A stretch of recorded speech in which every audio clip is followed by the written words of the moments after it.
네, 오늘의 본문은 전도서 3장 1절 이하 11절입니다. 말씀의 제목은 아름답게 하시는 하나님. 우리 따라서 한번 할까요? 아름답게 하시는 하나님. 우리 한국인들에게 가장 좋아하는 클래식 음악이 무엇입니까? 물어본다면 지나간 10년 이상 부동의 1위가 비발디의 사계라고 합니다. 비교적 사계절의 변화가 뚜렷한 한반도에 살아가면서 우리 모두는 봄, 여름, 가을, 겨울 이 각각의 계절이 제공하는 독특한 아름다움을 즐겨온 까닭에 이런 사계절의 변화를 묘사하는 이 음악에 특별히 끌리고 있는지도 모르겠습니다. 그러나 최근 급격한 기온의 변화, 온난화에 따라서 지구 온도가 증가되면서 옛날 우리가 즐기던 여름처럼 즐길 수는 없었죠. 무덥고 습한 여름, 그 여름과 씨름하면서 여름의 무더위를 견뎌내야만 했습니다. 하지만 그 여름도 이제 지나가고 있습니다. 네, 진짜 가을이 오고 있습니다. 오늘 본문에서 전도서의 기자가 말한 그대로 범사에는 기한이 있고 때가 있다는 말씀처럼 이제 계절의 변화를 다시 기대하면서 가을을 우리는 기다리고 있습니다.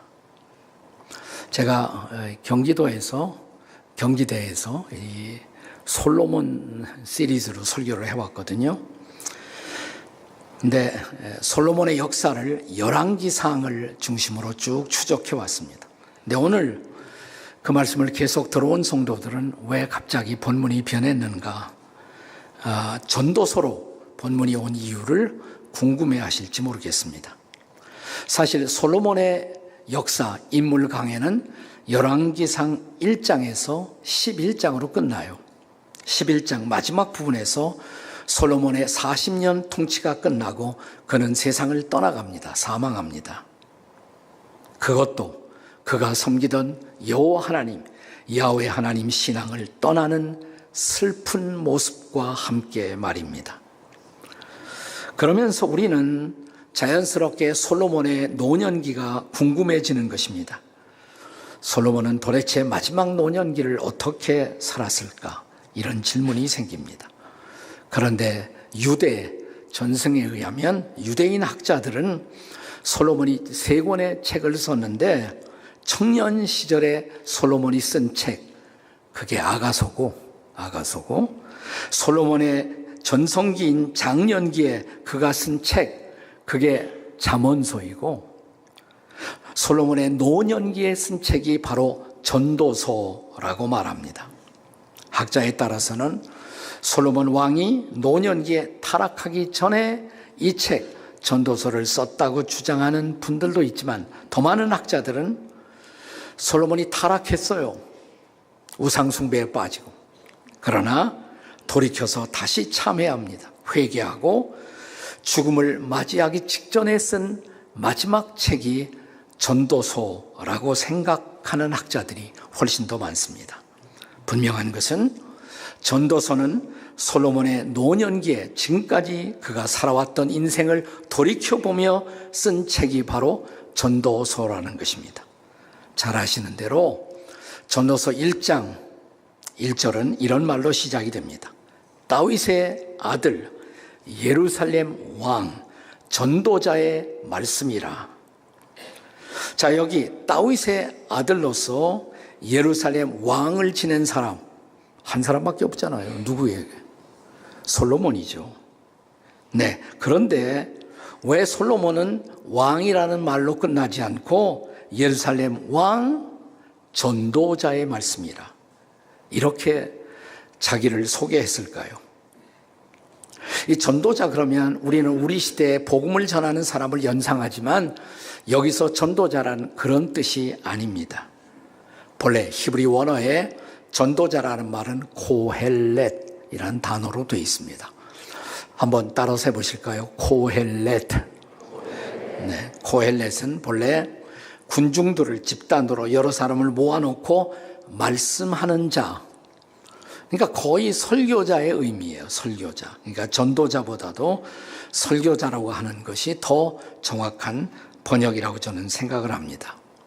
그가 이제 설교자의 역할을 이제 감당하는 것입니다. 솔로몬은 왕이었지만 우리가 성경에 보면 제사장의 역할도 겸했어요. 그리고 이제 백성들을 향한 설교자의 역할도 감당하는 것입니다. 그는 지금까지 살아왔던 자기의 인생을 돌이켜보며 인생에 대한 설교를 시작합니다. 유명한 전도서 1장 2절 우리 다 같이 읽습니다. 시작.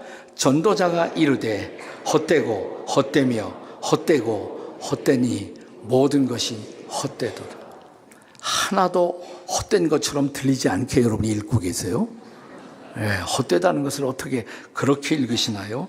전도자가 이르되 헛되고 헛되며 헛되고 헛되니 모든 것이 헛되도다. 여기 헛되다는 히브리 원어에 해당되는 독특한 단어가 쓰여집니다. 이걸 헤벨이라고 말합니다. 헤벨. 한번 따라서 하실까요? 헤벨. 헤벨이라는 것은 추운 날 아침, 겨울 아침 같은 때 우리가 밖에 나와서 후 하고 입김을 불면 포물선을 그리다가 금방 사라집니다.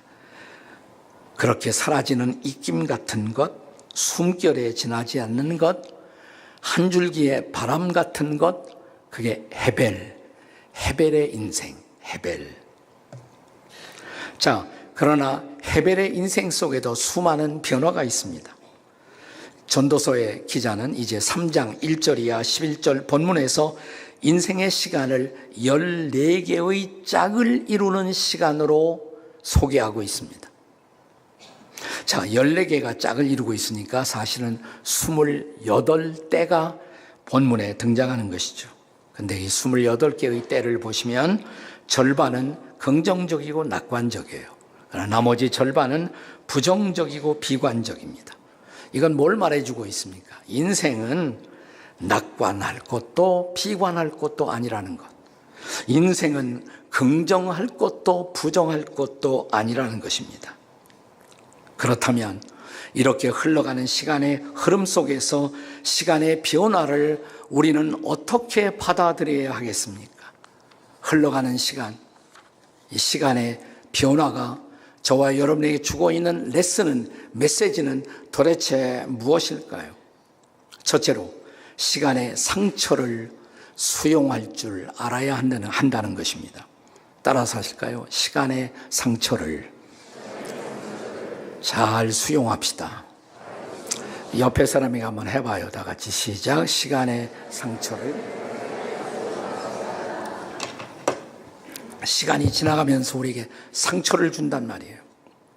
이미 여러 다양한 시간 속에 짝을 이루는 시간 속에 절반은 낙관이고 절반은 비관이라고 말씀을 드렸습니다. 그 절반의 비관, 절반의 부정적인 상처들을 어떻게 끌어안고 사느냐가 우리 인생의 질을 결정하는 것입니다.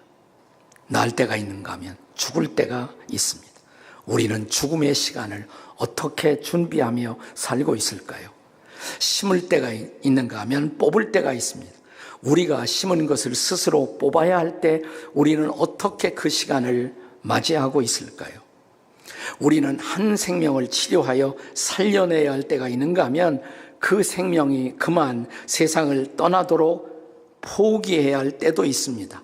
구원과 포기, 그 갈림길에서 우리의 선택은 무엇일까요? 웃어야 할 때가 있는가 하면 울어야 할 때가 있습니다. 웃음의 때에 함께 더불어 즐기는 것처럼 우리는 울어야 할 때에도 그렇게 준비된 상태로 사람들과 어울리고 있을까요? 춤추며 축제를 벌려야 할 때가 있는가 하면 슬픔으로 탄식해야 할 때도 있습니다. 그 슬픔의 시간을 어떻게 지내오고 계셨나요? 돌을 던져 이웃을 공격해야 할 때가 있는가 하면 돌을 거두고 화해의 악수를 청해야 할 때도 있습니다. 지금 당신은 돌을 들고 계시나요? 아니면 돌을 거두셨나요? 당신은 누군가를 안아주고 격려할 때가 있는가 하면 그 누군가를 안는 것을 포기하고 이제 그를 멀리할 결심을 해야 할 때도 있습니다. 사랑했던 이를 멀리 떠나보낼 때 당신은 어떻게 그 이별의 순간을 맞이하고 계셨습니까? 소중한 것을 찾고 너무너무 기뻐할 때가 있는가 하면 그것을 다시 잃어버리고 포기해야 할 때도 있습니다. 그 포기가 쉬우셨나요? 사랑하는 사람을 지켜야 할 때가 있는가 하면 그를 버려야 할 때도 있습니다. 내가 지키던 사람을 버릴 때 당신의 마음은 어떠하셨나요? 옷을 꿰맬 때가 있는가 하면 그 옷을 다시 찢어야 할 때도 있습니다. 어느 것이 더 쉬운 선택일까요? 잠잠할 때가 있는가 하면 입을 열어 말해야 할 때도 있습니다. 지금 당신은 어느 것을 선택하고 계십니까? 사랑할 때가 있는가 하면 다시 미워해야 할 때도 있습니다. 평화의 때가 있는가 하면 전쟁할 때도 있습니다. 전쟁의 시간, 미움의 시간에 그 상처가 남긴 우리 마음의 주름살이 인생을 늙게 만드는 것입니다. 자, 이런 시간이 우리에게 제공한 상처들을 우리는 원망으로만 대하고 인생을 헛되고 헛된 것으로만 결산할 수도 있습니다. 그러나 이런 모든 상처를 나를 혹은 우리를 빚어 만드시기 위한 하나님이 주권, 그분이 허용하시는 뜻으로 받아들일 수 있다면 삶은 새로운 의미를 가질 수도 있습니다. 그때 우리의 아픈 상처는 아름다운 상처로 변할 수도 있습니다. 우리의 상처, 영어로 상처를 스카라고 그러죠.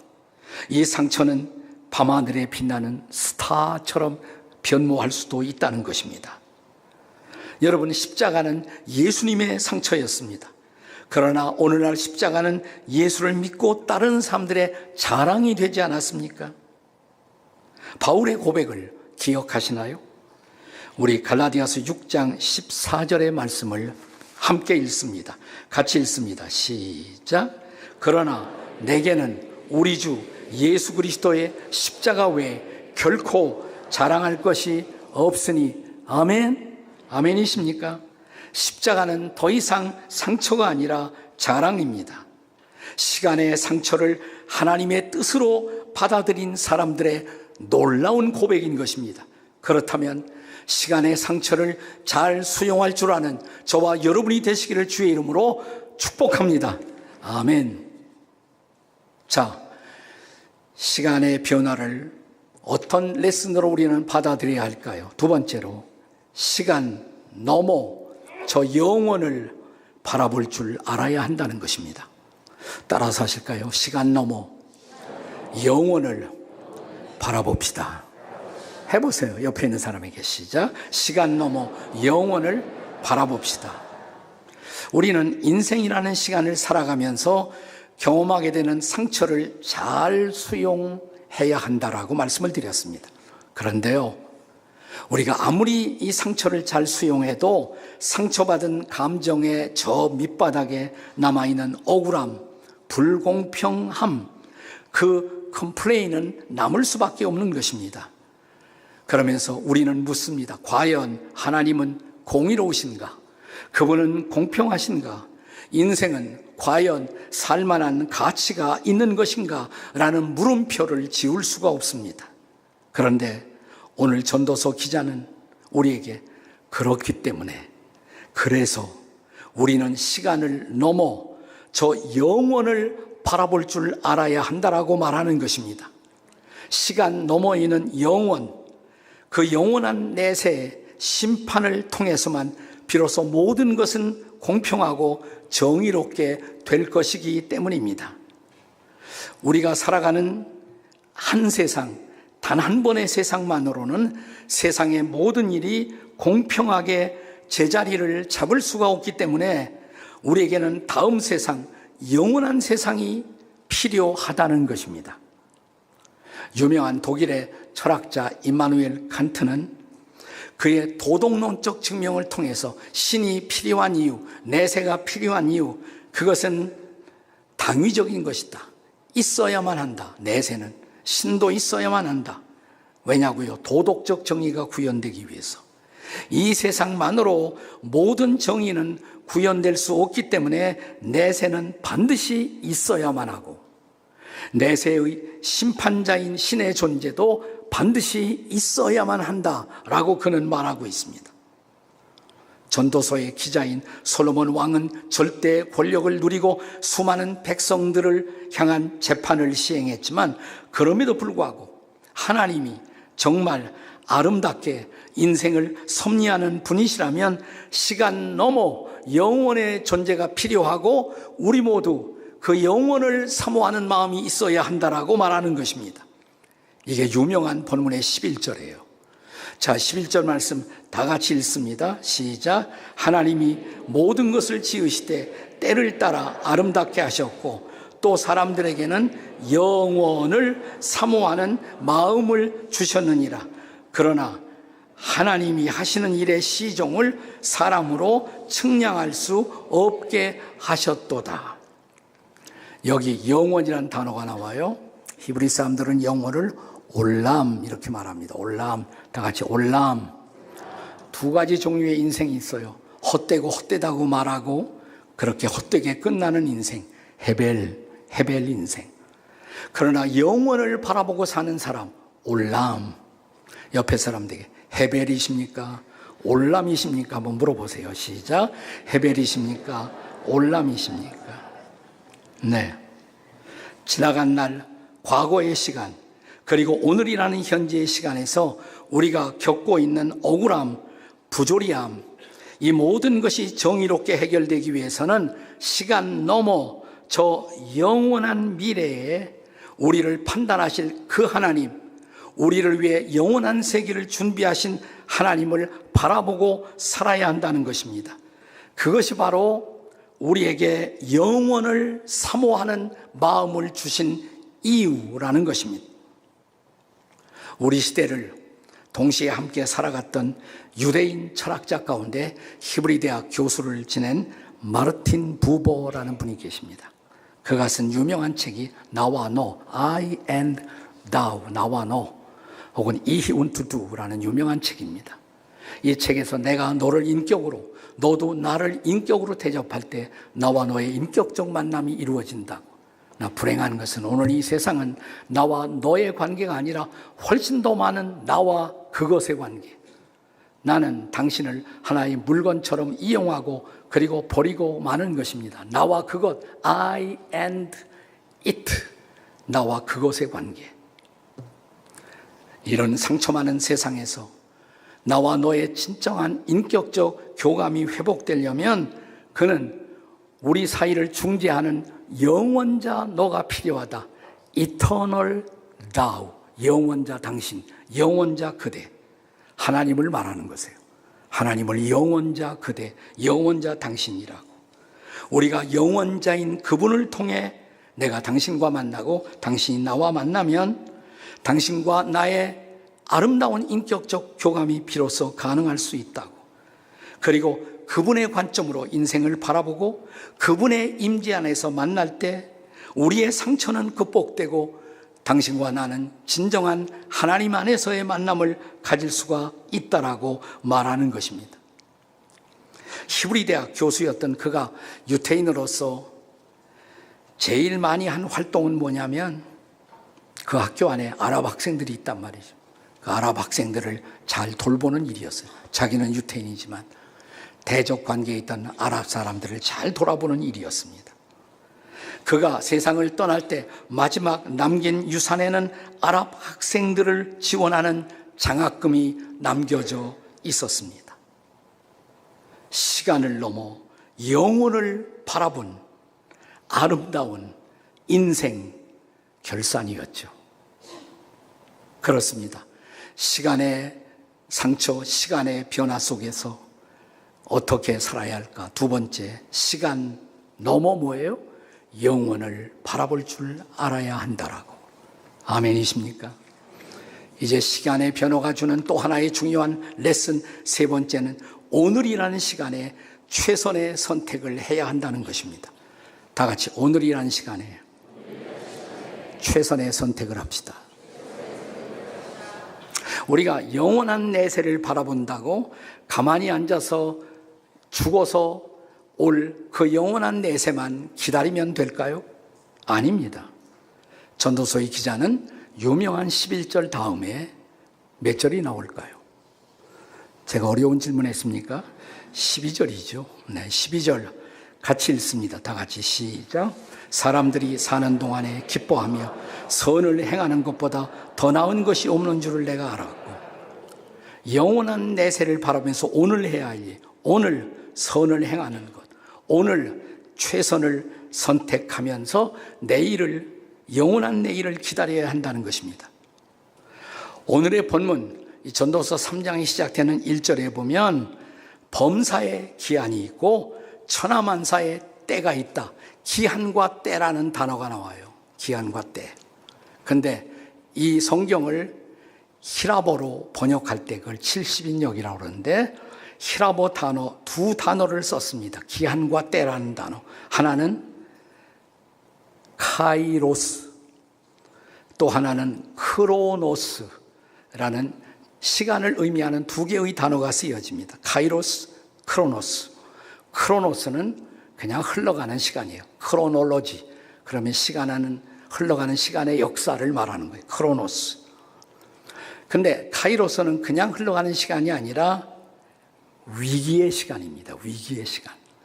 그래서 이 카이로스를 종종 영어로 번역할 때 크라이시스, 위기라고 번역하기도 합니다.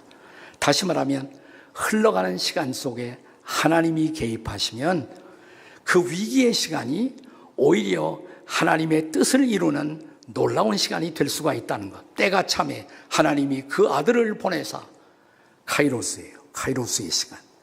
하나님이 개입하시고 간섭하시는 시간입니다. 지금 우리 공동체는 참 어려운 시간, 위기의 시간을 지나가고 있습니다. 그러나 이 시간에 우리가 엎드려 하나님의 도움을 빌고 하나님의 간섭을 위해서 기도할 때 하나님이 개입하시면, 사랑하는 여러분, 우리의 위기는 하나님의 뜻을 이루어내는 놀라운 기회가 될 수도 있다는 것을 믿으시기 바랍니다. 아멘. 아멘. 그러기 위해서 우리는 최선의 선택을 해야 합니다. 안타깝지만 우리는 과거로 시간을 다시 돌릴 수는 없습니다. 과거로 돌아가는 것, 그것은 더 커다란 혼란일 따름입니다. 이제는 과거가 아닌 미래를 바라보고 미래에 집중하셔야 합니다. 미래를 위한 최선의 선택을 해야 합니다. 이미 말씀을 드린 바가 있지만 우리 교회의 미래를 생각하면서 어쩌면 우리가 선택할 수 있는 분립, 이 분립은 우리가 선택할 수 있는 가장 중요한 최선일지도 모릅니다. 우리가 그동안 동력교회들을 많이 세워왔어요. 또 외국에 있는 디아스포라 미션 교회까지 20교회가 넘어요. 우리가 세운 교회들이. 그것이 또 다른 4개의 분립된 교회와 함께 우리가 블레싱 같이 하고 세계 선교 같이 하고, 생각해 보세요. 하나님이 얼마나 기뻐하실까요? 분립은 선이지만 분열은 악입니다. 분열은 생각이라도 하지 말아야 합니다. 하나님은 분립하는 것을 원하지 않습니다. 분열은 언제나 사탄이 하는 일입니다. 분열을 막고 우리는 분립을 통해서 함께 아름다운 미래를 선택해 나갈 수가 있어야 합니다. 그러면 자, 본문의 11절이 약속한 때를 따라 아름답게 하시는 전능하신 하나님의 손길을 맛보게 될 줄로 믿습니다. 아니, 모든 것이 합력하여 선을 이룰 줄로 믿습니다. 오늘 우리가 잠시 겪는 우리의 아픔이 새로운 시대, 새로운 미래의 공동체를 해산하기 위한 하늘의 놀라운 섭리였음을 우리 모두 고백하게 될 줄로 믿습니다. 우리가 전도서를 읽어보면 해 아래서 이런 단어가 계속 반복돼요. 해 아래서. 여러분이 해 아래서 우리는 수많은 부조리, 수많은 억울함, 수많은 비참함을 봐요. 그러나 저 해 위에는 하나님이 계십니다. 자, 하나님의 관점에서 이 해 아래를 보면 해 아래 흘러가는 시간 속에 하나님은 놀라운 당신의 섭리를 감추고 계세요. 우리가 측량할 수 없는 미래, 그렇습니다. 우리가 하나님을 신뢰할 때 그 우리가 한 번도 생각하지 못했던 위대한 미래, 놀라운 미래가 펼쳐질 것을 믿으시기 바랍니다. 우리가 자주 부르는, 요즘은 가요가 이 텔레비전에 많이 소개되잖아요. 가끔 저도 보는데 듣고 있으면 은혜가 될 때가 있어요. 은혜가. 아, 저런 건 복음성가에 들어가도 좋겠다. 이런 가요도 많잖아요. 우리의 만남은 우연이 아니야. 얼마나 성경적이에요, 가사가. 우리의 만남은 우연이 아니라고. 그건 하나님의 섭리라고. 난 복음성가에 들어갔으면 좋겠어요. 네. 제가 요즘 흥얼거리는 노래 중에 인생은 미완성. 인생은 미완성. 쓰다가 많은 편지. 그래도 우리는 곱게 써가야 해. 사랑은 미완성. 부르다 멎는 노래. 그래도 우리는 아름답게 불러야 해. 사람아, 사람아, 우린 모두 타양인걸. 외로운 가슴길이 기대고 살자. 인생은 미완성, 그리다 마는 그림. 그래도 우리는 아름답게 그려야 해. 얼마나 아름다운 가사입니까? 우리 모두, 우리 지구촌 공동체가 선택할 미래를 기도하며 가슴 설레이며 기다리는 우리 모두가 될 수 있기를 주님의 이름으로 축원합니다. 찬송가 623장은 이런 우리의 기도, 우리의 갈망을 담고 있는 놀라운 찬송입니다. 우리가 불렀잖아요. 조금 이따 부를 거고. 주님의 시간에 아름답게 모든 것 변하리. 주님, 나의 갈 길을 인도하여 주시니 주의 뜻을 따라서 살리라. 네, 이 찬송가의 영어 원문 가사는 이렇게 시작됩니다. In His time, in His time, He makes all things beautiful in His time. 그는 모든 것을 아름답게 하시네. 그의 시간에, 그분의 시간에. 그렇습니다. 주님의 시간에, 주님의 때에 모든 것을 아름답게 하실 하나님을 기대하십시다. 그분을 신뢰하십시다. 그리고 우리 모두 함께 미래로 나아가십시다. 이 하나님의 놀라운 은혜가 우리 공동체에 임하기를 주의 이름으로 축복합니다. 아멘. 아멘. 기도하시겠습니다.